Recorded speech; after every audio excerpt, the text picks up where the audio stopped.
മല്ലി മുളകും വറുത്ത് പച്ച തേങ്ങ അരച്ചിരിക്കുന്ന ഒരു മീൻ കറിയുടെ റെസിപ്പി കാണാം. അപ്പോൾ ഒരു പാനിലേക്ക് 2 തണ്ട് കറിവേപ്പില, 1 ടീസ്പൂൺ ഉലുവ ചേർത്തൊന്ന് ഡ്രൈ റോസ്റ്റ് ചെയ്തിട്ട് മാറ്റി വയ്ക്കാം.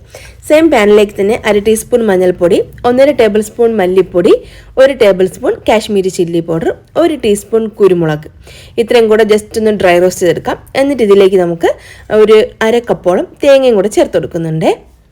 തേങ്ങ ചേർത്ത് ഒരു 2-3 മിനിറ്റ് ഒന്ന് വറുത്തതിന് ശേഷം മാറ്റി വയ്ക്കാം. പിന്നെ അതേ പാനിലേക്ക് തന്നെ 2 ടീസ്പൂൺ വെളിച്ചെണ്ണ, 10-12 ചെറിയ ഉള്ളി, 2 തക്കാളിയാണ്, അതും കൂടെ ചേർത്ത് നന്നായിട്ടൊന്ന് വഴറ്റി എല്ലാം നമുക്കൊരു മിക്സിയുടെ ജാറിലേക്ക് മാറ്റിയിട്ട് ഒരു നാരങ്ങ വലുപ്പത്തിന് പുളിയൊന്ന് വെള്ളത്തിലിട്ടൊന്ന് വെച്ചിട്ടുണ്ട്, കുതിർത്ത് വെച്ചിട്ടുണ്ട്. അതിൻ്റെ ഒരു ജ്യൂസും കൂടെ ഇതിലേക്ക് ചേർത്തിട്ട് അടച്ചു വെച്ച് നന്നായിട്ടൊന്ന് അരച്ചെടുക്കാം. ഇനി അരച്ചെടുത്ത അരപ്പ് നമുക്ക് കറി വയ്ക്കുന്ന ഒരു ചട്ടിയിലോട്ട് മാറ്റാം.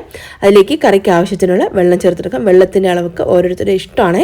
എന്നിട്ട് ഇതിലേക്ക് നമുക്ക് പാകത്തിന് ഉപ്പും പിന്നെ 2 തണ്ട് കറിവേപ്പിലയും സാധാരണ മുളകില്ലാതും പിന്നെ തൊണ്ടുമുളകും കൂടെ ചേർത്തെടുക്കുന്നുണ്ട്. എന്നിട്ട് നമുക്ക് അടച്ചു വെച്ച് കറി നന്നായിട്ടൊന്ന് തിളപ്പിച്ചെടുക്കാം.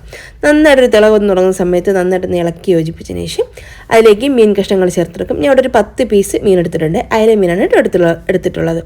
അതും കൂടെ ചേർത്തിട്ട് ജസ്റ്റ് ഒന്ന് ഇളക്കിയതിന് ശേഷം അടച്ചു വെച്ച് ഒരു 7-8 മിനിറ്റ് ഹൈ ഫ്ലെയിമിൽ വെച്ചിട്ടുണ്ട് നന്നായിട്ടൊന്ന് തിളപ്പിച്ചെടുക്കാം.